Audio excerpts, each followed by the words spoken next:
This podcast is a 98 Studios production. Today's the day, baby. Today's the day. Today's the day. Today's the motherfucking day. Today is the day. Today's the day. Today is the day. Today's the day. What up, everybody? Welcome back to Today's the Day with Zack Anderson. Today's episode is going to be one of the most unique and probably one of my favorite episodes to go and record. It'll be a really good time. But today, we got one of my longest friends ever, actually, that I'm still pretty consistently in communication with, Mr. Gage Heward. Gage, thanks for being here, bro. I'm excited. Dude, pumped. This is long overdue. Yeah. This is very, very long overdue. We have a very intertwined past in every aspect of life, which is why I say it's going to be one of the most interesting, I think, because I think I know you better than 99% of the people I've had on here. For sure. And Which vice is cool. versa, dude. And yeah, you know me better than 99% of the people I've had on here, if not everybody. So I'm super excited to get into it, but a little bit of a background on you real quick, and then we'll dive into, we have so many different avenues we can go into, and I think a lot of people that know we're connected are going to love to hear us go talk about everything that we'll have to talk about. Our families are intertwined, work is intertwined, friendships intertwined, our childhood is intertwined. It's crazy. But Gage, dude, you're a complete stud in the door-to-door space and out of the door-to-door space. All of the self-development, like learning and growing I've done, has been side by side coupled with you since we graduated the same year and kind of got into the world at the same time. You're one of the best recruiters that I've ever seen in my life, meaning you have built, trained, recruited, and brought hundreds of people. I wonder if you're near 1,000 yet, but hundreds of people into the door-to-door industry.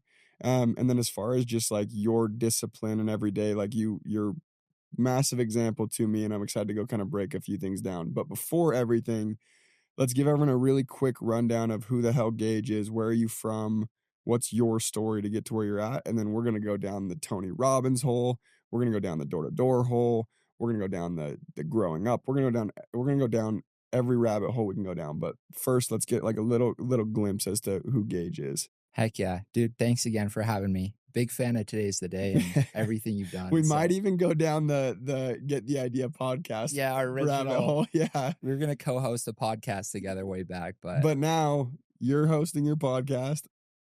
I'm hosting my podcast. You have proximity is power, and Today's the Day, and I think it's 10 times better that way. yeah, it would have never worked with our schedules doing It wouldn't have us worked. and then a guest. It So wouldn't have worked. pumped to be here. But yeah, I'm from Linden, Utah, born and raised. And yeah, we went to elementary school, junior high, and some of high school together. Mhm. So yeah, I grew up, my dad's favorite quote growing up is like, I would never deprive you of doing it yourself. Like, we had to earn everything we were given. Like, my dad had money. I feel like we were always well off, but he never gave us anything. Like, we had to go earn anything extra that we got. Another favorite quote he had is like, free time's the devil's time, right? And so I just remember being so busy in childhood with sports, work, school. Well, dude, in junior high, I literally remember so well. It was so interesting. I was kind of a bum until I graduated high school. And by bum, I don't mean it. Well, maybe bum's the wrong word because it's kind of derogatory. I was kind of just like a free spirit. Didn't care about anything. Very, very little care for school sports. You were literally the opposite. I remember 7th grade PE. You had a full 6-pack in 7th grade. And not because you're just like born with the genetics, but because you were doing P90X every morning in 7th grade before school, and you didn't eat sugar. Yeah. And I was like, what the hell is wrong with this kid? I was like, but it was dope. Like it was crazy. That was before anyone hit puberty. You had a 6-pack. Yeah, I remember Tanner and Mitch would like lift my shirt up in hallways and be like, look, he has a 6-pack. And you literally did, which was so interesting. And it makes a lot of sense now, getting more of like an insight over the years on your childhood and the way your dad is. Like, yeah. So cool. So keep going. Yeah. Yeah, my dad's awesome. He definitely shaped a lot of who I am today. Yeah, at a really young age, I just feel like I had to work hard. I had to be disciplined. My dad's awesome. He holds us all to like really high standards, like all four of my siblings. And like, we had to get straight A's growing up. I had to get my Eagle Scout award before I got a cell phone. So I got it at 14. I had to pay him if I got below a B. So always had straight A's.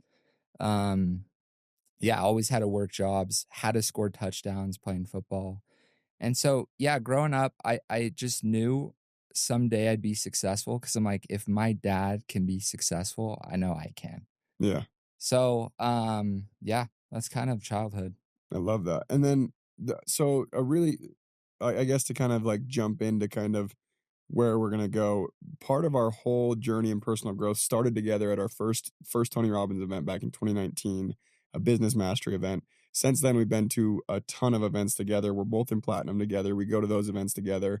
So I've gotten to see you, and vice versa, probably as well. But the spotlight's on you, so we don't need to highlight anything about me. Any questions? I don't need to get vulnerable at all, but you do. Um, I've gotten to see you grow like a ton. And one thing I've noticed is your childhood, although it serves you a ton the way that you were raised, it's a shit ton of pressure for a seventh grader, Mm-hmm. like an insane amount. How was that growing up? And how do you think that affected you? Obviously, the positive is super clear. Like, that's a big reason why you do what you do, why you're so disciplined, why you're so dialed, why you're like that mode. Mm-hmm. But where has it caused, like, okay, because I know you've had realizations and you've kind of like gone back. Mm-hmm. The pendulum's like kind of evened out and swung back the other way a little bit as well. Yeah. How is that, or what kind of a role did it play in that aspect? Yeah, great question. Growing up, I hated, like, I did not like my dad. Like, I hated him. In fact, if he was upstairs, I wanted to be downstairs. Like, did not have a great relationship. And thinking back on it, it's like in leadership, I feel like there's two main parts. One, you got to hold your people to a high standard, higher than they'd set for themselves. And then on the other side of leadership, you got to connect with your people and love your people at a high level, right? And I felt like my dad held us to high standards, but I didn't feel like I had the connection and the love um, that I wanted or craved, right? And so when he'd hold us to high standards, I'm like, F you, Yeah. like the And then you did it. dictator. Yeah, I did it, but like with a lot of resentment, right? So, but my dad was doing the best he could, and he's such a awesome person. Like, he was the perfect dad for me.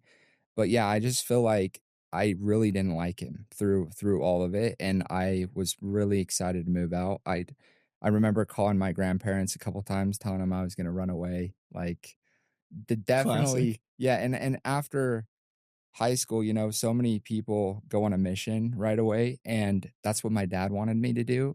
And so I'm like, I'm not doing anything he wants me to do. Like, Yeah. I'm out of the house. I'm a free man, So definitely pissed me off a lot. Yeah, for sure. For Um, sure. but I feel like what really sparked my interest in, making money, business, and just like becoming great or becoming better than I was. Cause like growing up, I wanted to play college football, right? And that was the goal. And I went to Timpanogos High School, and we had 3 different coaches through high school, and we freaking sucked. Like, I sucked. I didn't add to the program. I thought I wanted to play college football and get a scholarship, but nothing happened. And that was like a big failure to me, because and it's so funny, like in the moment, I'm like, yeah, I'm like doing everything I can to like make the program better or make myself better. But I look back on it, I really didn't put anything extra into it. Yeah. And I just remember I had a couple friends in high school that were pretty well off, and um, super big house, pool, half pipe, like would take us on these really cool trips to the country club for lunch, all these things, like super crazy lifestyle, and the coolest family, like the most giving. Like, again, they take us to Boston. We get to stay at their house, ski out cabin at Deer Valley. And I'm just like, wow, this is another level of lifestyle. And not only that, they are like some of the coolest people that I know. Totally. Right. And so he was my best friend for 5, like since junior high on. And that just woke me up to like, how cool would it be to have like a ton of money to go give at the highest level? Like, they were always part of like charities and different things.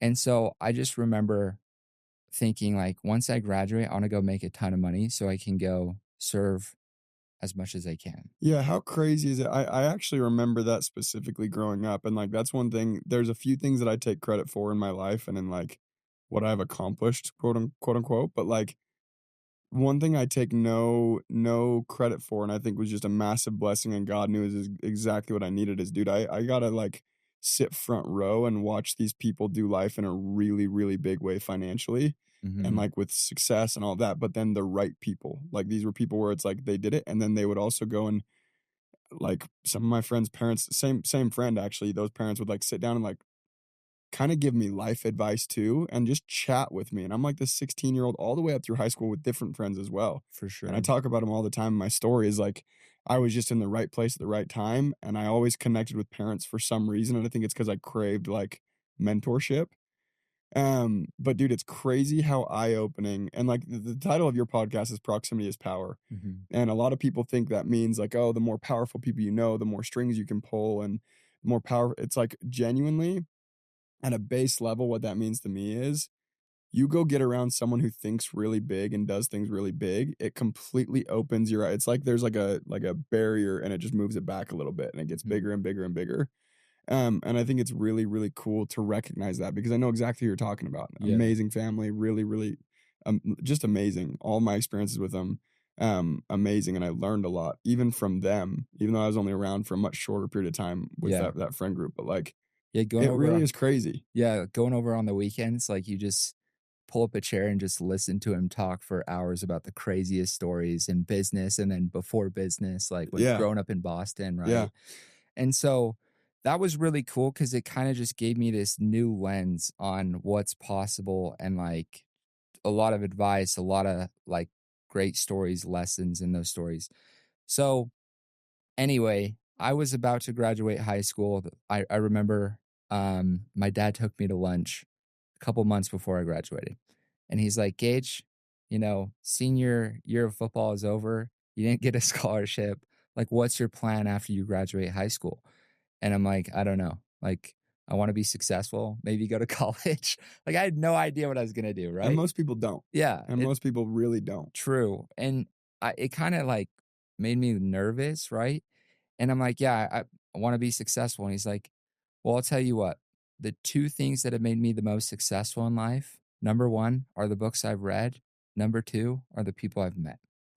He's like, "Proximity is power. You will be the same person you are today as you are 5 years from now, besides those 2 things, the people you meet and the books you read." And so he's like, "Remember that stack of books I gave you for Christmas last year that you haven't touched?" I'm like, "Yeah." And I knew exactly where they were. They were in my closet, like, just getting dusty, right? And he's like, "Those books." And he's like, "I'll tell you what." And they were books like As a Man Thinketh, Think and Grow Rich, The Richest Man in Babylon, Rich Dad Poor Dad, 7 Habits of Highly Effective People, Outwitting the Devil, like the OG classics you and I both talk about all the time. And um, I wasn't a reader, like, ever. Like, I read the Harry Potter series and the Percy Jackson series, but that was, like I always just got on Spark Notes for assignments, in high school, Yeah. and my dad's like, "Look, these books have shaped who I am." He's like, "I'll tell you what, I want you to start reading these, and I'll pay you $10." 10 whole dollars for Yeah. each book you read, I was and getting hooked up on the other end, yeah, probably around the you same were time Casey too. Ball throwing you $100. Yeah. But yeah, so he's like, "I'll pay you $10. You just have to read the book and then come talk to me. I'm gonna ask you some questions to make sure you actually read it." And I'm like, "Deal." And it wasn't like a lot of money, but I could just see in my dad's eyes, like, he was actually serious. Like, these books had totally made an impact on him. And my dad had like money, but we never saw any, right? Like, he was really smart, really frugal with his money, and so $10 was more than he'd offer us for anything else.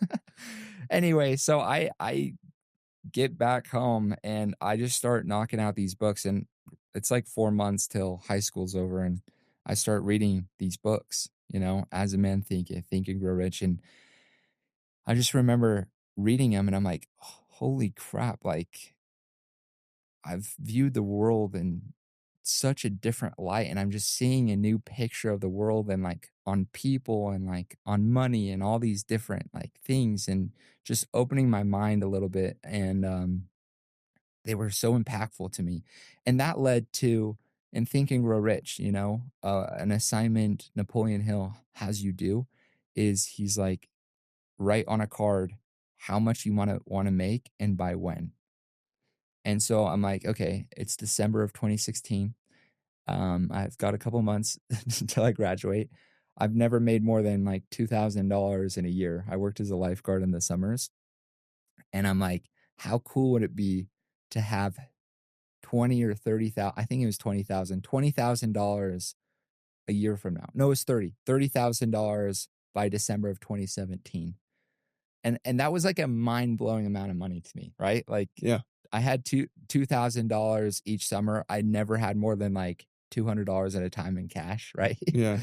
And anyway, I set this goal. So I'm like, by December 2017, I will have $30,000 in my bank account.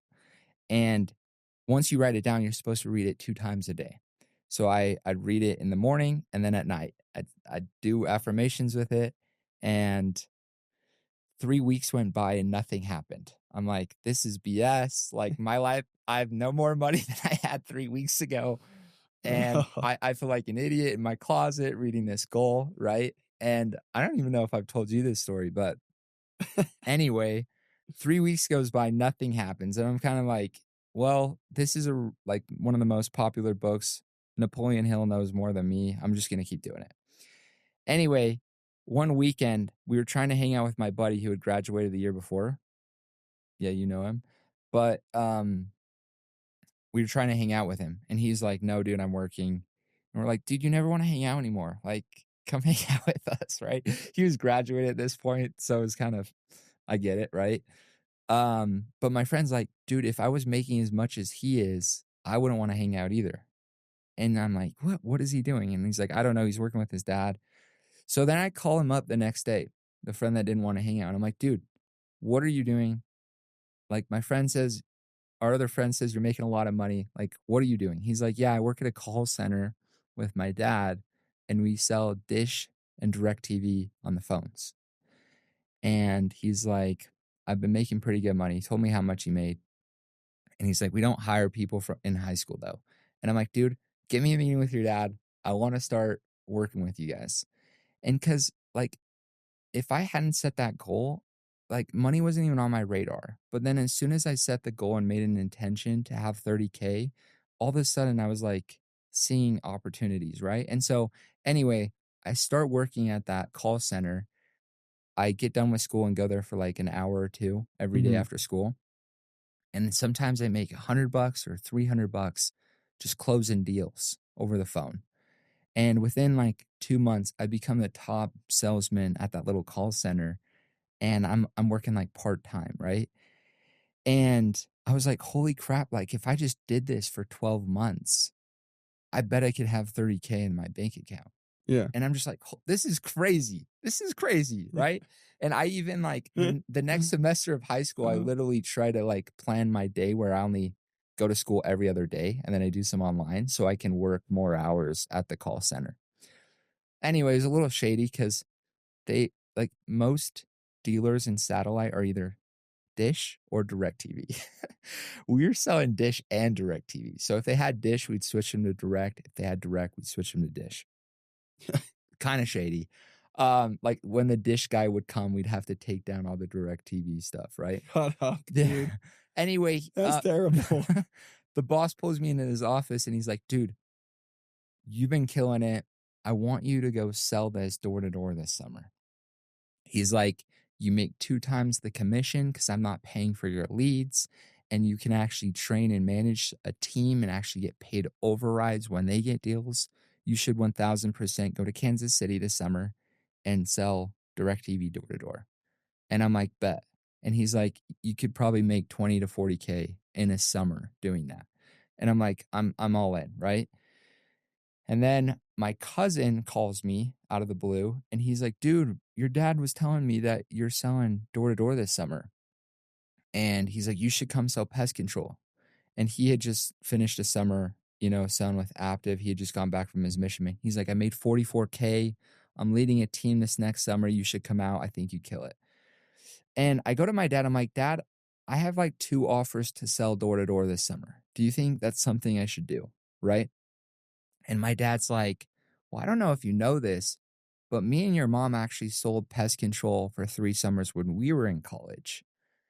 And my dad literally sold with Todd Peterson with Apex Pest Control for 3 years. So That's incredible. yeah, and my dad's like, I learned more in those 3 summers doing sales than I did in a 4-year degree in business at BYU.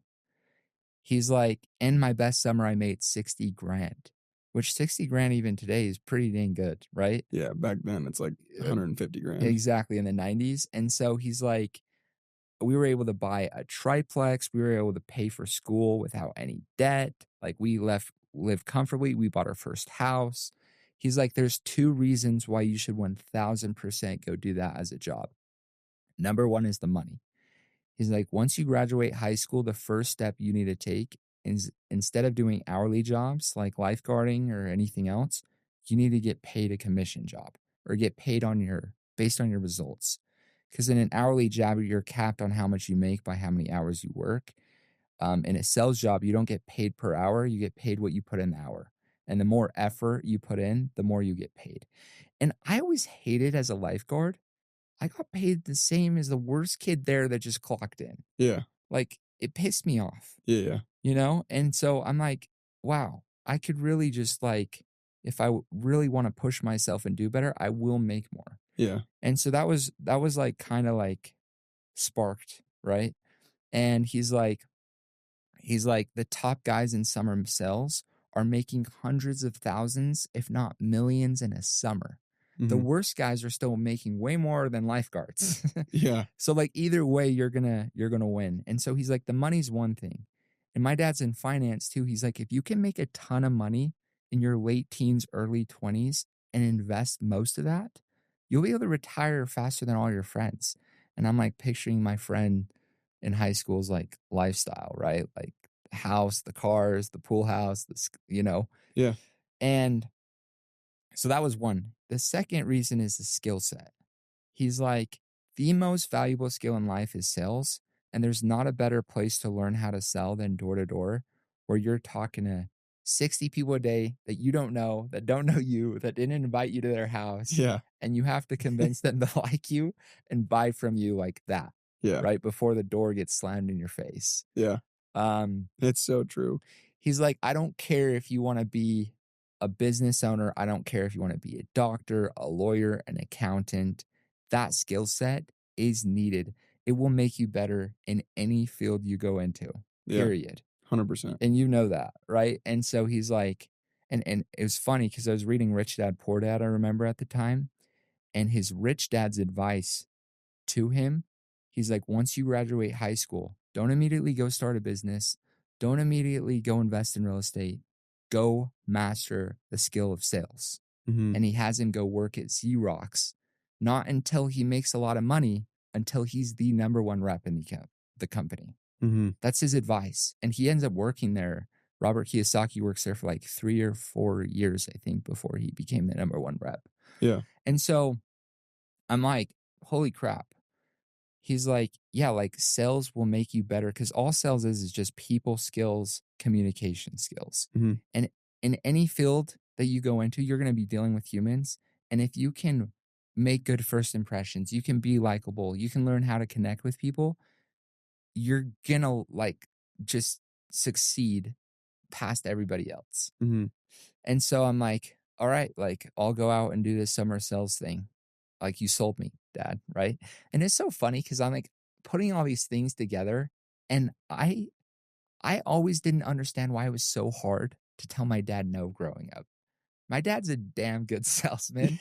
Like, dude, he'd literally say, hey, do you want to come to the grocery store with me in 10 minutes or 20? And I'm like, I don't want to go to the grocery store. Like he's option closing me all the time. Like, do you want to pick 100 weeds or 200 weeds, right? Or whatever. And so I just connect the dots. But That's amazing. anyway, dude, long story short, I freaking start reading these books and I find myself going out to sell pest control with Active right out of high school in Columbus, Ohio. And all of our friends were going on missions, on senior trips. And I remember, like, out of our whole class, the only kid I knew that was doing it right out of high school was myself. And then you were going with Vivint that same summer. And, Yep, I remember that. dude, so that's where it began. That was like, yeah, and I love it. Honestly, some of that I haven't even heard. But what's so crazy is looking back, I think one of the reasons me and you, because I mean, to let everyone know exactly how it works, we don't talk every day. We're not like we're hanging out every day. We live real close. We're always at each other's house. Not at all. should, but though. like we should though. It's true. We definitely should. But like we'll go sync up and we'll go to these events and we'll go and we'll get on a phone call and then we'll end up talking for 2 hours because we have so many parallels throughout our life. Like so many parallels, especially like I'm hyper focusing on our career so far. We started the same year in the same field, same industry, right? And we've had very different journeys, but we've always like paced, competed, recruited, like in a really healthy way. And there's been times where you hate me, I hate you, and it's like, and not hate, but like a F this guy. Yeah. And there will be plenty more, but it's really, really, really cool. And I think one of the coolest things is we had very, very, very, very different paths to very similar destinations. And I think what's so cool about that is you don't have to have a dad that's well off. You don't have to have these these huge mentors that go and do all this for you. You don't have to have any of that. It's really a matter of the advice is sound advice. You can find the advice in books. Books are the most successful people's decades of learning crammed into a few hours of reading. Yeah. That's what a book is. It's the best return. It's the on an best investment, return, the yeah. best advice, the best mentor, and one of the best things I've learned ever. And I'm like, and I'm just thinking of it as you're talking is one of my mentors told me, he said, 100 people will want to give you advice and 99 of them, you should ignore every piece of advice they give you. And I'm like, for a lot of people, that's their parents' advice. Like, and other people where they're really connected with their parents, but their parents maybe shouldn't be giving financial advice, take financial advice from their parents. And it's really interesting. And I think that's like the advice we got was very similar. And really like what you were learning to do. It's also funny because think about back when we were 18 years old and we're like, remember we were recruiting each other after that first summer. You're like, oh, Pest is the best. I'm like, no, Vivint's the best. Yeah. I'm like, let's go talk to Casey. He'll tell you why it's the best. You're like, come talk to Tosh. He'll tell you why it's the best. And it's like, I'm like, I made more than you. yeah, exactly. And I was like, fuck, you got me there. Checkmate. But like literally it was like, what's crazy is we didn't have a way to go define what we were learning. It just kind of felt fun in that moment. What I'm trying to say is I didn't realize how impactful those lessons that we were learning were. Crazy. I had no clue. I just figured my friends can all go travel for the summer because their parents are paying. I'm broke. I got to go work. Whereas like in the reality of it, it's like, no, dude, that was like shaping everything. And like, it's so interesting. So I guess going through your career, this is where I'm really interested because we're also very, very different personalities. And like when I say our path has been totally different in door to door, you made more than me. You're naturally way better than me. You are more talented than me in recruiting, sales. That you really is not are. true. No, you really are. I think I connect with people more naturally. You do. And I think the other two things you dominate me in. We've obviously had to go get proficient in all three. Both of us have. But like, what are the important things that you've learned as, I guess, first, let's focus on like in sales. Yeah. Like, what are the important things you've learned that make someone successful in sales? Yeah. And then we'll get into leadership because it's a whole different conversation. But like to go find true success in sales, and you're a golden door earner, correct? Close. Should have been. I didn't even start thinking about Golden Door until this year because of the grit. So shout out. I mean, JT, Sam Taggart, give JT some love. He made me aware of Golden Door. But yeah, you're an absolute beast when it comes to personal sales. What makes someone successful in sales? And not to mention you've trained a lot of very successful people in sales. Like if that's the most important skill to learn, what are the things that make you good at it? And how do you quote unquote learn it and get the best at it? I love that. Yeah, and going back to what you were talking about, like you should only take advice from people you'd want to trade places with Mm-hmm. in that area that they're giving you advice. Exactly. And not in any other area. Yeah. Like if you, like your parents might have great relationship advice, right? If they have a loving, passionate relationship for years, their advice might actually be beneficial. But if they're giving you financial advice or investing advice and you wouldn't trade places with their financial position, don't take it. Like, be kind. Like, be like, awesome. Thanks for your advice. Totally. But doesn't mean you got to go implement it. Well, So, and it's like a lot of people get advice when we're recruiting people. Yeah. The advice is like, oh, do it this way. And it's Mhm. like, they're not in this world. right. Like the advice that you're getting on like decisions you should make with your life, like I guess take it into consideration, Mhm. but really ask yourself that question. And the crazy part is for an industry like ours, I don't think I've ever talked to someone who's incredibly successful and a dominant entrepreneur that's like, no, don't do that. Right. Like all of them, everyone I've ran into is like, bro, this is incredible what you guys do. It doesn't mean go make it your career, but it means Mhm. like, yeah, if you can go learn that, go learn that. Amen. And the people who are like, no, don't do that are like, and this is no shade. My mom's an elementary school teacher. I love it. I love her to death. But they're like the teachers that have always kind of played it that way. And they've gotten their degree and then they went and they're a teacher and they never really took a risk on that side of things. And I'm just like, that I can't stress enough. And I've said it on so many episodes, but I think it's one like very common. The other thing is don't take advice from people on Instagram. I think that might even be more apparent than parents. And I don't mean to cut you off and derail it, but I'm just sitting thinking on it. People need to hear that. It's like these people on Instagram that are making quick, easy money are not making quick, easy money. Right. They're just simply not. They're not. It's like the person that's selling a course on Airbnb arbitrage, and they're not making a lot of money on Airbnb arbitrage. They're making more money selling On the their course. Yeah. That's what I'm saying. I'm Yeah, like, it's dude, like- you shouldn't have to go pay for advice until you find really good mentors for free. For sure. And one of the best things I ever learned as well, because I know people can be listening to this and be like, oh, yeah, of course, proximity is power. How do I go meet millionaires? Right?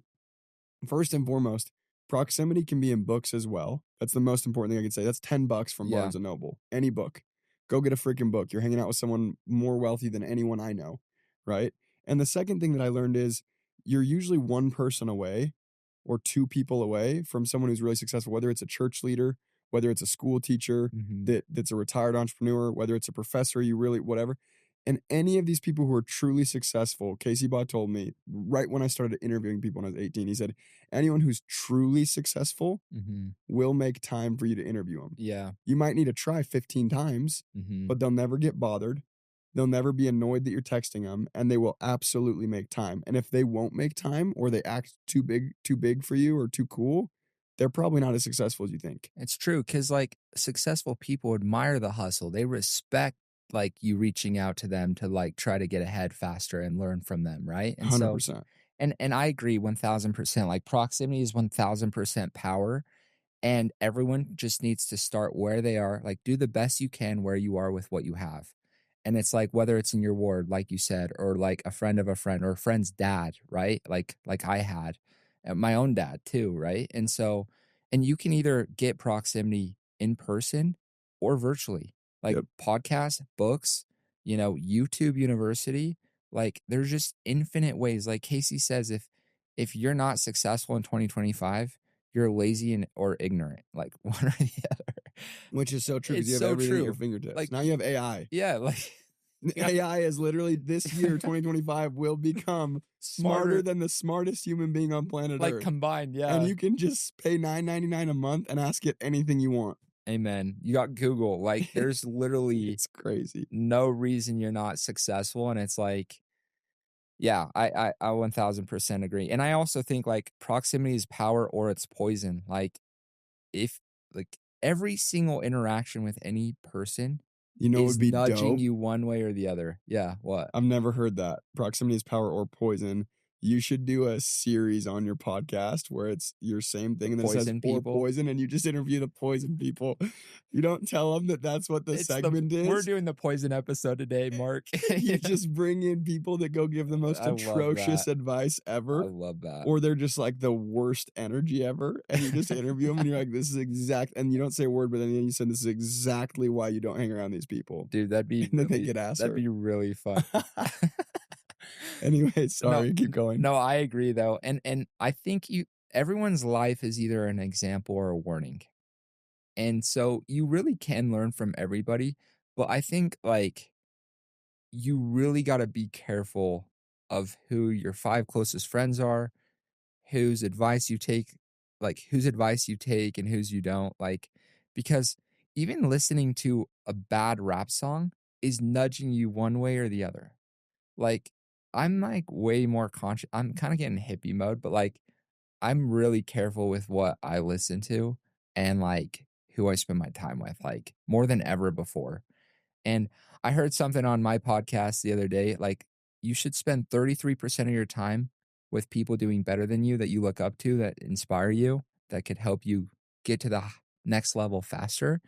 30% of your time should be with people on your level that you guys can bounce ideas off of, compete with, stuff like that. And then 30% of your time should be spent with people that you could help, you could bring up to your level. And I think that's a really cool way of viewing it. But that's really cool. Yeah, because I've always wondered that. Like, yeah, you want to be surrounded by people that are better than you. mm-hmm. But like part of your duty as you grow is to help people grow. And I've always wondered how to balance that. It's actually really cool. Yeah. And super insightful. And I think like that's why like these successful people are willing and want to connect with you and are most likely going to say yes to a podcast or yes to a lunch, right? Because they want to bring people up with them. 100%. And there's a lot of great people that are like so giving and so, you know, just abundant with their time, their knowledge, what they've learned. And so, yeah, we've been, and that's what I love about the door-to-door space, dude. There's not a lot of places that you get the type of mentorship like caliber that we get in door-to-door. Like guys like Todd Peterson, Casey Baugh, Vess Pearson, caliber and the invested, like the invested mentorship, because there's alignment. Yeah. Right. Like one of the strangest things to me is when people don't want people to make money on them. Mm-hmm. Like override. Like when you get into an organization and someone above you makes money on the production that you have, I think that's such a silly way to look at it. It's just ego. Yeah. It's ego. But what it really is, it's creating alignment for someone to go pour in and invest energy, effort, wisdom, knowledge into you. Yeah. Like pay the people above me an insane amount as long as they're helping me grow. Right. Like as long as they're in a better spot than I am and I can even be around them, I don't give a shit. Like pay them whatever. As long as I'm making my money, I'm all good. But like I think that's one of the very unique pieces of door-to-doors. It's like it's not just that they're being nice and that they're willing, but it's all so it's so aligned. Yeah. It's like they want the company to grow. And then even, I guess this doesn't go along with when they're getting paid, but even when they're out of the industry, like they just understand how valuable that is because they were in this world where it's a world of freaking the wild, wild west where you only survive based off your wisdom or the people around you. And the more you help people, the more you grow. And like, I think that's a life principle. So they carry that on their life way after being in the door-to-door space. And I think it's the coolest thing. And you're right. It's a totally different caliber of people. It's like, the best of the best of the best. It's really, really weird. It's an interesting world. No, we're lucky growing up in Utah. We are. So I totally derailed capital of door-to-door sales. I know we are. We're in the capital, the Mecca. I totally derailed that, but going back to, because there's a few things I want to touch on, and I kind of want to dive into the Tony Robbins event that we just barely went to a little bit as well. Maybe do a teaser, and if people want, we can go really in depth, and we can bring our notes, and we can just kind of brainstorm. Wait, I want to answer your last question first, real quick. Which one? The sales one. That's what I was going to say. I derailed us. I want to touch on that real quick. What does it take to go and be that top salesperson? Yeah. Kiyosaki talks about it in Rich Dad Poor Dad. Go develop that skill. Go become the top salesperson. Like, what does that take? Yeah. I would say number one thing that separates the top level rep in any company in the worst is desire. How bad they want it.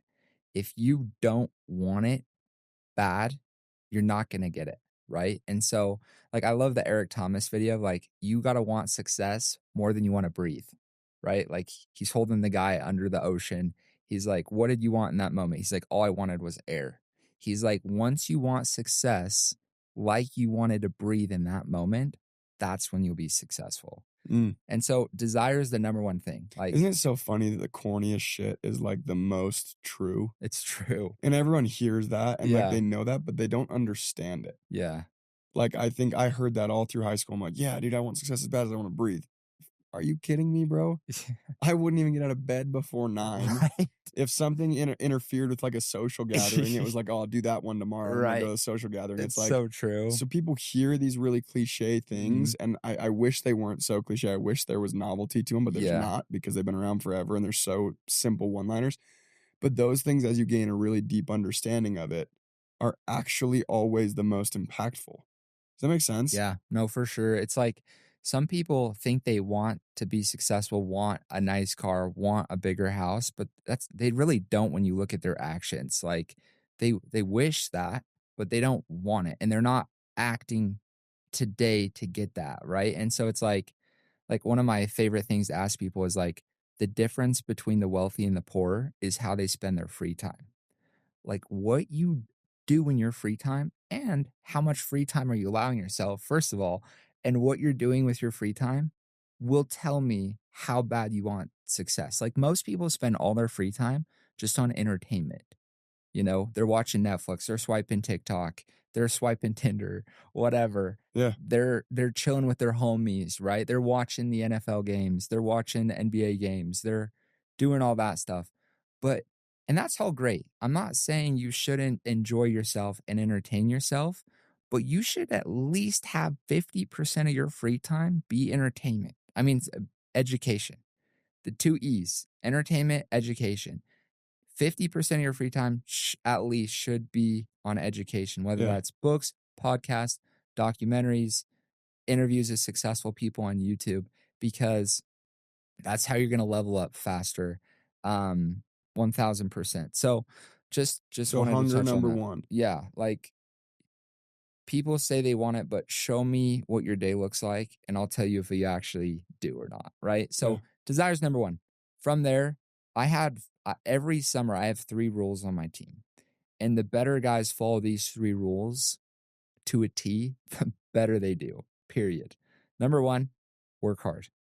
There is no substitute to work ethic. There's no substitute to talking to as many people as you can, because the more people you talk to, the more chances you have of getting a sale. Jimmy Rex says the secret to success in sales is learn what to say and then say it all day, right? And so the person talking to 60 people a day in the summer, working more hours, is going to run circles around the guy knocking half the amount of time and 40 people. Mm-hmm. And so work hard is number 1. Number 2 is be positive. People buy from people they like. Sales is a transfer of energy. Like, so much of the job is just mentally staying in a great positive peak state on every door. Regardless of what the last 50 people told you, you got to act like this is a sell. You're bringing your best pitch. You're pumped. You're enthusiastic. You're excited. And you'll be way better off. And being positive is easier said than done in the summer. It's hot. Most people tell you no. Some people are Karens. You can't control the weather. There's so many things outside of your control, but you just got to stay positive and have a strategy where you're staying in a positive state, whether that's working out every day, writing top 10, listening to Today's the Day or other podcasts or audiobooks, right? So that's number 2. Number 3, take the training seriously. Because one way to get more sales is talk to more people. But the other way is to get more skilled and learn how to sell more of the people you talk to. And that just comes with, actively training, role playing, watching videos, pausing the videos, doing the video exactly like the person on the video is doing it, reading books on sales, attending sales trainings, like all of that stuff. And learning from the people that are doing it at the highest level, like getting in proximity with the top reps, figuring out how they do what they do and copying it to a T. So that's what I've seen. Like, the top reps want it the most. They work the hardest. They're the most positive consistently, and they take the training the most seriously and have a plan to train every day for at least 30 minutes to an hour a day. I love that. And so there's a few things you said that I love. You said the difference between someone who's wealthy and someone who's not is how they spend their free time. Yeah. Like, that's huge. And I think that's a really, really easy way for people to measure how bad they want it. Like, it for sure is. Yeah. And then also, I mean, we have very, very similar rules. We have a paperback training manual and we have 2 rules. We have work hard, stay positive. If you do those 2 things, we should probably add the training piece too. But if you do those 2 things and then you just plug in, that's part of work hard, is just plug in and do everything we tell you to. You can do way more and go find way more success. But if you just do the bare minimum, you just plug in and work hard and you stay positive, you'll go be successful. You will. There's no question. It is a matter of time, right? Which is a funny game that I think people also don't understand. Not everyone's clock is the same.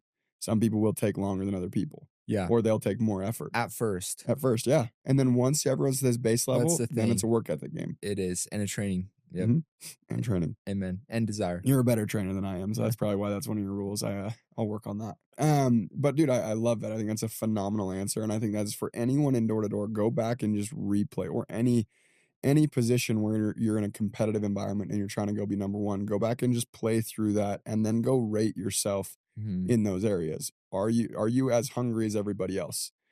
When someone else is willing to go and miss that certain event or that certain thing to show up and go work, when somebody else is at the office until 9:30, 10 p.m., when somebody else is going to get there the next morning at 8 a.m., are you willing to do the same thing? And if not, they want it more than you do, right? Number 2, are you working as hard, if not harder, than everyone you want to be better than?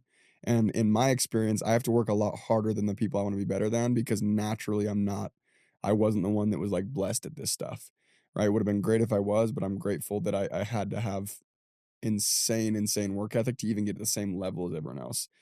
And then are you positive? Are you someone where when you walk into the room, you're adding to the room's energy or you're deducting from the room's energy? And that's like your light or darkness. Oh, there's no in between. People not. need to understand there is no neutral. There is no neutral. You are either adding or subtracting from the energy. Be a light.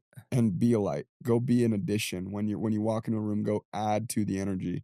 And then the last thing, I love that. And like, maybe we start implementing this more in my group as well, is like, how seriously are you taking the training? Yeah. And how much are you? And I would even challenge that and say, even outside of training, like growth. Are you growing as a human being when you have extra time? Because I think work ethic, it will include all the work stuff. That'll include correlation meeting. That'll include knocking time, everything. But training or growth, I like the word growth better. But growth or training is literally like training is also personal development. That's it. Growing. Yeah. Yeah. If you're growing as a person, you will go get better. Yeah. I love that. I absolutely love that. Dude, me and you are both big fans of the book, The Greatest Salesman in the World. It's my favorite book. Like, one of my favorite books of all time. Like, 2 quotes I want to share. Like, 1, failure will never overtake me if my determination to succeed is strong enough. I said that mother effing quote so many times each summer. Like, failure can't overtake me if I want it bad enough. If my determination to succeed is strong enough. That's desire, right? Yep. That's 1. The second, good habits are the key to all success. Bad habits are the unlocked door to failure. So I think, like, it's great. Desire, work hard, be positive, take the training seriously. But you need daily habits in each of those 4 areas. Yep. Like desire. How do you get hungrier? I start my day top 10. I write down my goals every day. Where attention goes, energy flows. I promise you, if you write down your goals every day, you will get more obsessed and your desire will build to hit those goals. People think that obsession just comes randomly. No. I have a cousin who's freaking obsessed with the NBA, and it's because he works for the Jazz, he's worked for the Nuggets, he freaking watches ESPN Snapchat story. Like, he spends hours per day focusing on it, and that's why he's obsessed with that. So if you spend time every day thinking about your goals, saying them out loud, incantations, visualization, you will get hungrier. And then also another way to build desire, spend time with hungry people. Proximity is power. You will get hungrier. So that's desire. And then habits of work ethic. How many people are you going to talk to? What time are you going to start knocking?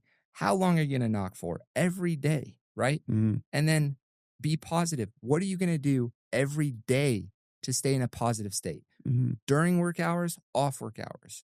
Are you getting Well, good because a sleep? positive state is not your neutral state is negative. Right. And I think that's really important for people to understand. That's what I mean when I say there is no such thing as neutral. If you are not actively pursuing a positive state with high energy and high vibrations, or however Yes. the hell you want to define it, Yeah. you're not putting the effort in, you will be neutral, and Yeah. neutral is negative. Yeah. Always. Always.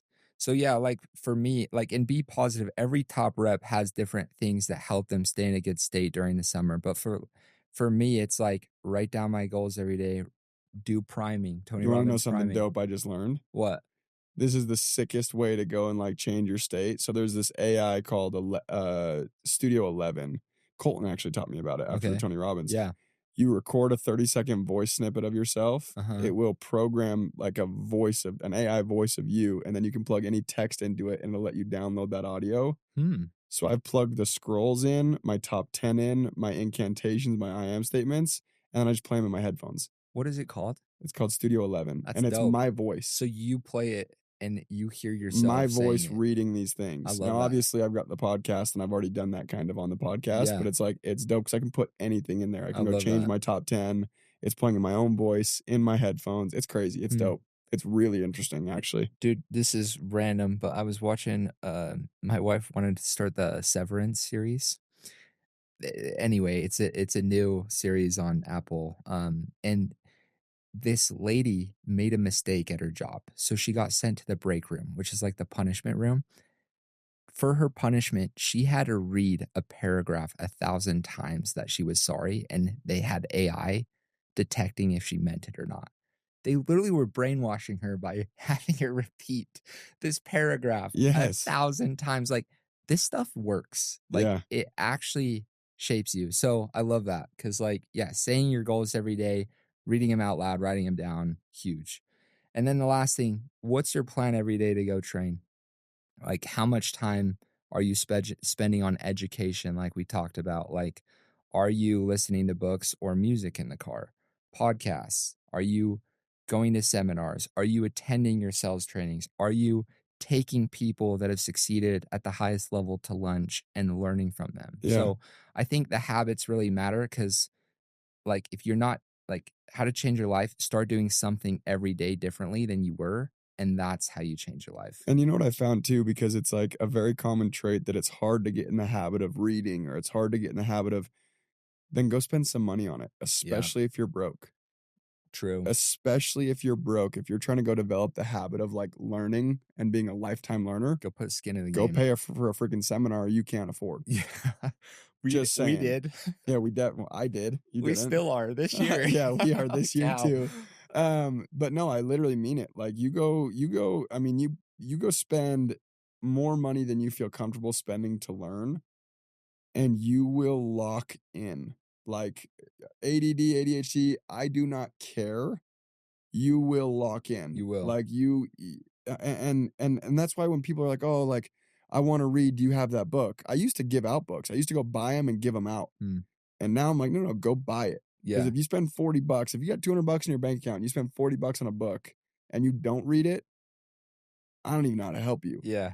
But if you got $200 in your bank account and you spend $40 on a book, you're going to read it. You are. Because you're going to value it. You're going to be much more likely to read it than if I go hand you a book that I Yeah. spent $40 on. Yeah. Casey says this all the time. He's like, you only value something if you spend your time, your money, and your energy on it. Yep. And like, if you're not willing to invest real money and real time into something that you say you value, you don't value it. It's so true. It's the more you pay, the more you listen. Dude, it's I really true. think that. Like, people that pay the most attention. Like, That's true. Jeff Mendez says that. Like, I was even thinking about buying tickets for my guys to come to UPW in November, Tony's Unleash the Power Within event. But I was like, Jeff, should I buy their way? He's like, no. They will get so much more value out of it if they go invest in themselves. 100%. So 100%. I love it. Dude, and they I love did, it. dude. We had freaking 40 boys there. Yeah, we had a riot, bro. Dope. It was such a good time. And like I love that. So then I guess to pivot and couple the question with, what have you learned, especially in the more recent years? Like, what does it take to go be a really, really good leader? Yeah, Because that's a whole different ballgame. it is. Like being a salesman, it's very important, and you learn some incredible skills. And I believe sales is the foundation of success. Mm-hmm. Leadership is the gasoline on the fire. If you can go develop leadership, it's like that is how you go and create a legacy and an empire, Mm-hmm. right? And how you have the most amount of positive impact doing all of it. Yeah. Yeah, I think leadership is one of those words that like people toss around and they don't really understand completely. And it's like there's no like, I don't know. But I love the question. So I would say like the biggest thing with leadership is you really just have to put your people first. You really have to put your people first. You Why have are you to, laughing? just because I was not that way for a while. And this is where you absolutely have slayed it. And it's just so cool to see the cult-like following you've built with Meraki, because like, dude, since day one, I think you have a better heart than me. Like you really do care. You care so much about people. And like, I've learned that a lot from you. And like you've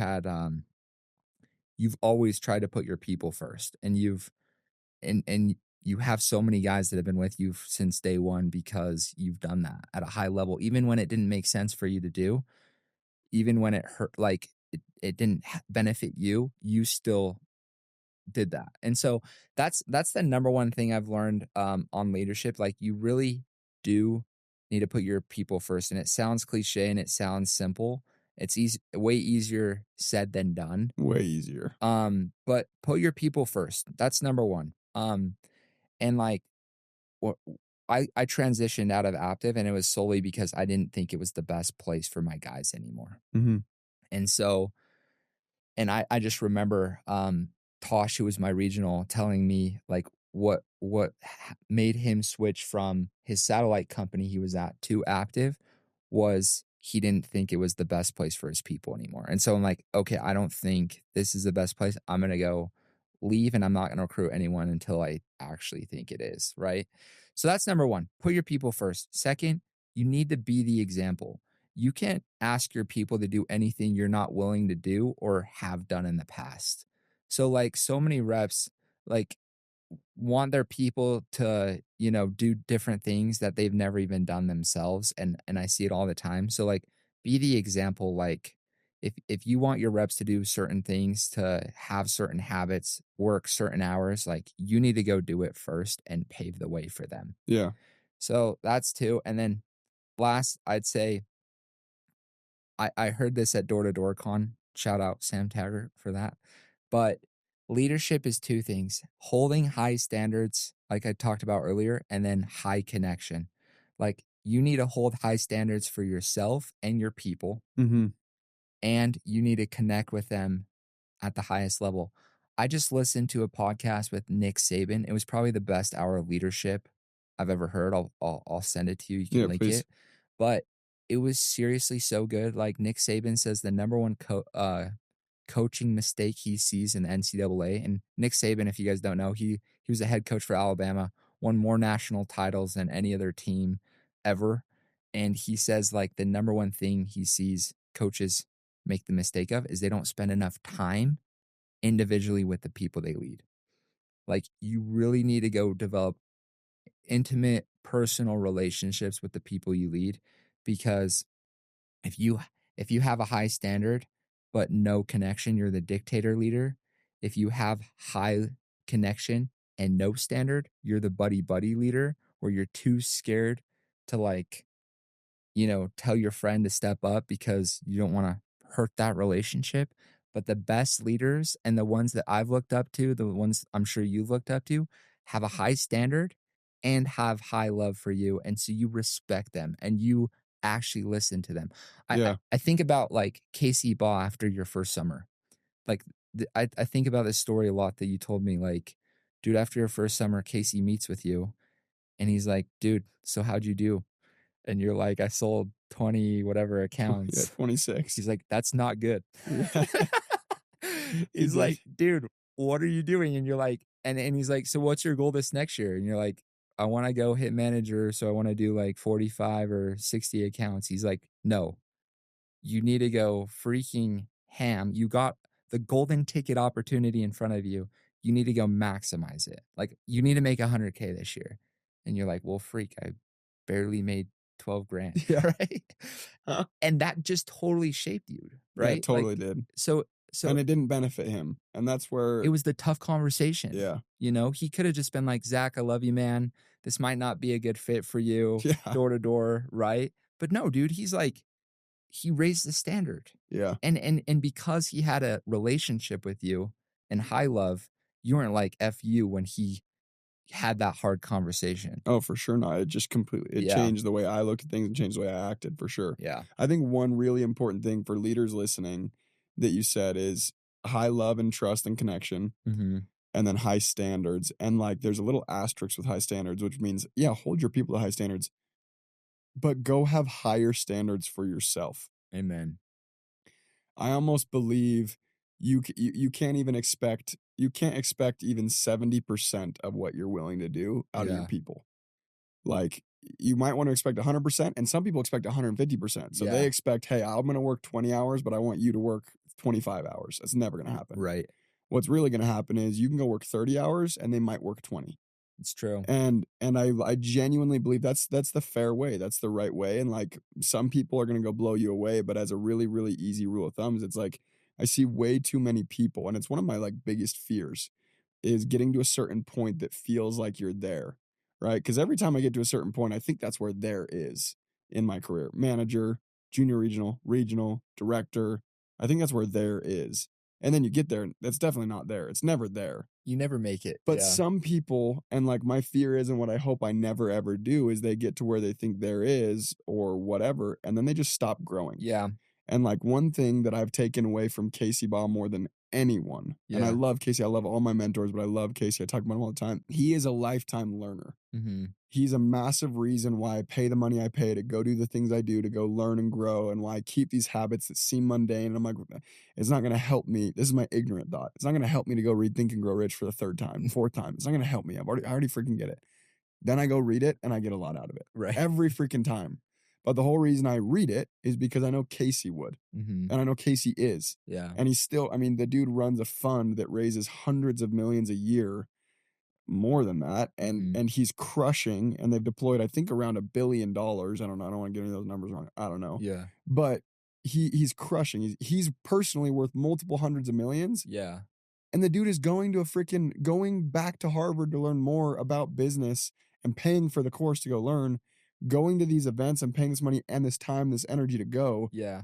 where he's kind of in a spot where no one would blame if he stopped. And he's reading like a book every other week. Yeah. He's a freak. He's a freak, dude. He's a freak. And I love him, and I love him for that, because it shows me that you are never good enough to take your foot off the gas pedal in the learning sector, ever. Dude, I think that's so key, right? And that's like one big thing that like Aptive didn't teach me, but Casey Bond, my dad did, and you did, is like, work harder on yourself than you do on your job. Yeah. Like, actually, and like, go personal development. Like Tony says this, the biggest chokehold in your life, in your business, in your finances is the psychology of the leader. And like, all personal development is to help you upgrade your psychology to go get better results. And I think about too with leadership, and Casey Bob being such a big mentor to me, and like you and so many people in door to door. Be the leader someone wants to follow. Totally. Like, you will never lead someone that is doing better than you, most likely, right? Yeah. Like, They'll outgrow you. they'll outgrow you. They'll need somebody else that can hold a higher standard than you can for them. And so I think about that too. Like, why should someone follow you? Like, Yeah. why you versus 100 other great leaders in door to door? Yep. So, and you better, and that's what Zach's saying is like, dude, Casey is obsessed with growth. He's obsessed with becoming the best he can be, so he can go help and lead at a higher level, because he's just getting better. Like, you thought he was cool 10 years ago. He's a night and day different human now. And you think he's cool now? The crazy part is, you think he's cool now, he's going to be night and day Yeah. different as well. And a lot of people don't. A lot of people get to a point, Right. and that's as cool as they stay. Right. And which is great, Right. right? And a lot of people look up to you, but like, Yeah, I Dude, can't stress that enough. And I'd say like the more I learn, the more I invest in myself, the more books I read, the more podcasts I listen to, the more I realize I don't know. Exactly. Like, dude, there's always like I love life. I love life. It's kind of crazy because like there's always another level. It's an infinite game. Like it's seriously crazy. Like you think you're doing good.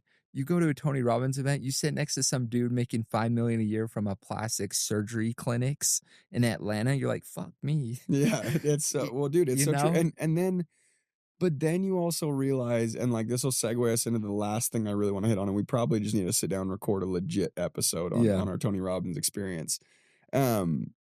And this is like, I'm getting memed out from all the platinum members about this, but I remember I had like a big realization at the end of this big event we just did. So we just went to the platinum only.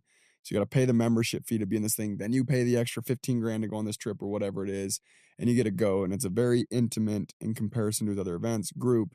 And this was a hyper-focused group on financials. Mm-hmm. And that was it. So we went over macroeconomics. We went over investment strategy. We went over asset allocation. We went over all of these different things, right?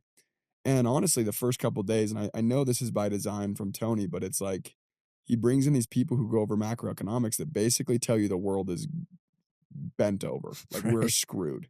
Trillions in debt. And they Yeah. show you why. And they show you why that's their point of view and all of the data and all the historical data and all of the geographical data. And you're like, holy fuck. Or at least I was like, fuck, dude, this is too much for my head. Yeah, I you're a little literally stressed out. there was day multiple 2, huh? nights where you went to bed and I sat in the bathtub, not taking a bath, but just clothed in the bathtub because you can't sleep unless all the lights are off. So I literally was in the bathroom reading my notes, like I'm screwed. Yeah. And like, but then by the end, I had like the realization of like, dude, none of these guys know any of this for sure. Mm-hmm. And of course, when I decided to share, I stood up and said, nobody knows shit, which was just the wrong thing to say. But what I meant was nobody knows for sure what's going to happen or for sure the best way or for sure the right way even. Everyone's trying to go and figure it out. Yeah. But the more you go and learn and the more you accept that it's like no one knows anything for sure, but you can go and get really educated and you can create a plan and you can be confident in your plan. And that's ultimately what will have you go finding success is like, it was such a really like big moment for me to realize like, dude, there's no, I'm always in the search of the perfect way because I don't want to mess up. Like Yeah. messing up, I have this crazy fear of messing everything up. Hmm. And like coming to that realization, it's like, you don't need to be worried about that. You just need to go do everything the best way you can. Yeah. And I think it's a really good standard of like, dude, in your free time, make sure you're growing. That's the Yeah. best you can. You don't need to be perfect. You don't need to Right. go and do everything that your mentor went and did. Yeah. You don't need to go do it the exact way they did. Just do it the best way you can and the best way you know how. And chances are, if you continually grow, the best way you know how is going to upgrade and Yeah. upgrade and upgrade and upgrade and upgrade. And that's really personal development. I love that. You're upgrading your psychology. Like you really are. And you're also upgrading with upgrading your psychology, you're upgrading the state in which you move through life regardless of your circumstances. And Right. that's the part of personal growth I've really enjoyed is like, I can go walk around like at peace, even though in the back of my mind, I know that we learn the macroeconomics of the US right now and we're fucked. But I can walk around and be like very, very confident in peace because no one knows for sure. Like, yeah, if that happens, it happens and we deal with it. Mm-hmm. But it's like, it's a really interesting concept. And that event was crazy. So I'm curious for you, because I want to be respectful of your time. I know you have another podcast recording. And we should just record a legit full episode on the financial event and then on the adventure event and then on the relationship event. We should do Yeah. all three. But I'm curious from you if there was like a takeaway from that, the Tony Robbins finance event that is over 6 figures investment to go attend this thing. Yeah. Like, I don't know if people understand that, but it is stupid expensive and it is grueling and it is gnarly. Like what would a takeaway be to just go give people a little bit of direction with finances in the Yeah. world that we live in? Yeah, dude. It was a phenomenal event. Worth It every was wild. worth every dollar, which is crazy to say because it was so much money. Yeah. But yeah, dude. I'll just drop a few. So biggest takeaways. Number 1, the purpose of investing is for income.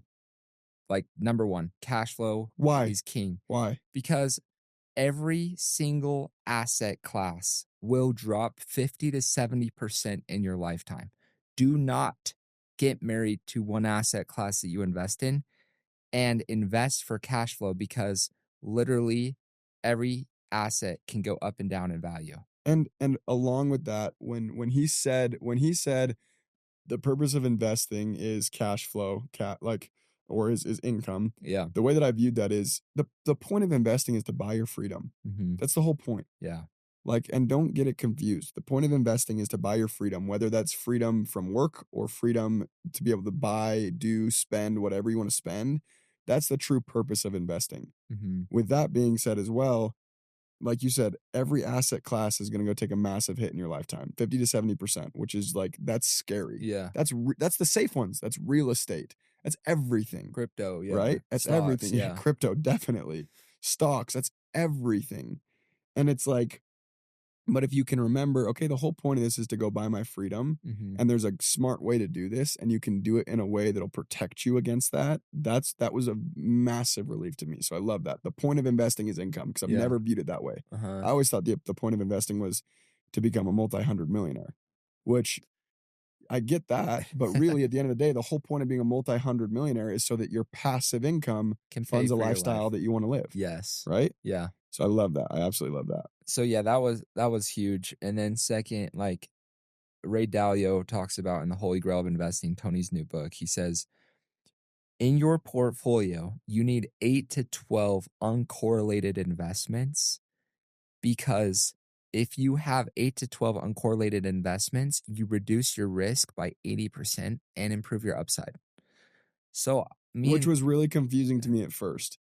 I thought it would just reduce risk and not improve upside, but it actually does. Hmm. And it's exponential as it compounds. Yeah. Meaning the more uncorrelated assets you get, you're not only preventing, because this is what I learned, it's not only preventing from a crash, Mhm. hurting you as much, it's also maximizing when there's an upside. Yeah. And then even when there's a crash, some things zig when some things zag. So you're not actually losing because you're still winning at the same time.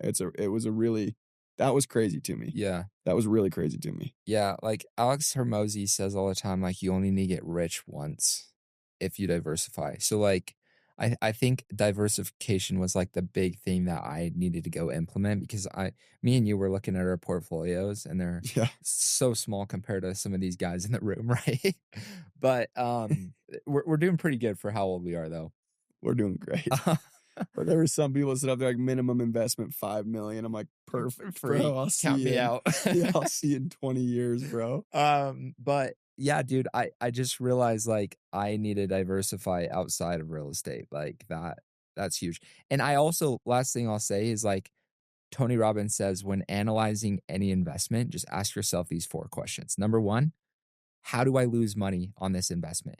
If you don't know how this investment can lose money and you lose your money, you don't know enough about it. So that's number 1. Number 2 is every investment needs to have asymmetrical risk reward. That means for every dollar that you put in, it could 5x. Like, where's the asymmetrical risk reward in that investment? And how do you put as little in to get the most upside potential? Mm-hmm. And then third, what's the tax strategy on this investment? Taxes kill earnings and returns. Taxes are munching me this year. Yeah, dude. But you made a ton of money. So, but you're not going to pay anything in taxes next year with all these new ideas. But yeah, like, you need to have a tax strategy with any investment. You need to ask, what is the tax strategy? How do you avoid paying the most taxes? Mm-hmm. And then last thing, diversification.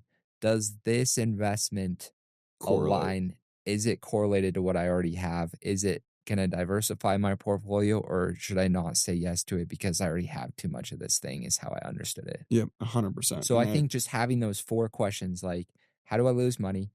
How do I lose money? What's the asymmetrical risk reward? What's the tax strategy? And then that's how you vet any deal. Does it diversify my portfolio? Exactly. And there's 2 things I want to say on that. The first thing is to touch on diversifying. Diversify is such an overused word in investing. I'm like, okay, diversifying means I'm going to buy these stocks and then I'm going to buy this crypto, and stocks are different. And it's like, at the end of the day, that's not actually true. Uncorrelated is a better, like, it makes more sense to me. Uncorrelated means when something takes a hit, is it also going to hit this? And a lot of things are actually correlated that you wouldn't think are correlated.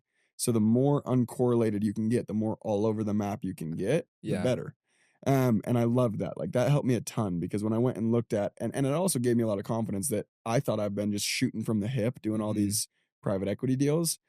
And it's like, no, I'm actually pretty damn like uncorrelated in a lot of ways, which made me feel really good. But I have no real estate. I'm like, now I get it now. You got your house though. Now I get it. I got my house. It doesn't count. Value, it doesn't count. Yeah. That was one thing. And then the other thing that I think is really important with these 4 things, and this was important for someone with a personality like me, is waiting to invest and to start investing will cost you substantially more than messing up or not doing everything right.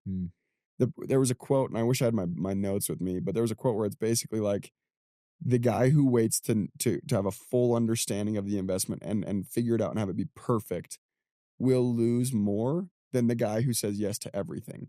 And that was really interesting. But there's a middle ground where you go weigh out your risk and reward and all of that. But also you don't need to know every detail about every investment you do in order to go make the investments. Does that make sense? Yeah. Tony Robbins says like the worst standard in the world is perfection because it's just unobtainable. And like, it's so funny. I love Zack because he's such an artist and he's so detailed, and like if he messes up taking notes, it freaking pisses him off for at least the next hour of the seminar.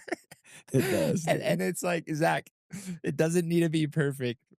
But dude, that's why that was so valuable for me to hear. So I love that. But yeah, like you're never going to know everything in an investment, but you also need to ask yourself and understand those 4 things. The 4 things for sure. And if you understand those 4 things, there's really not anything else you need to know. Yeah. And that was really cool. So cool. I mean, dude, we'll get a whole podcast recorded on that. I know a ton of people have questions on investing, and it'll just be us talking openly. It's not advice to anyone. It's literally, hey, this is what I learned that I'm going to go try and implement. And we're going to see if it works, but I paid a shit ton of money to learn it. And I'm learning it from people who make way more money than me.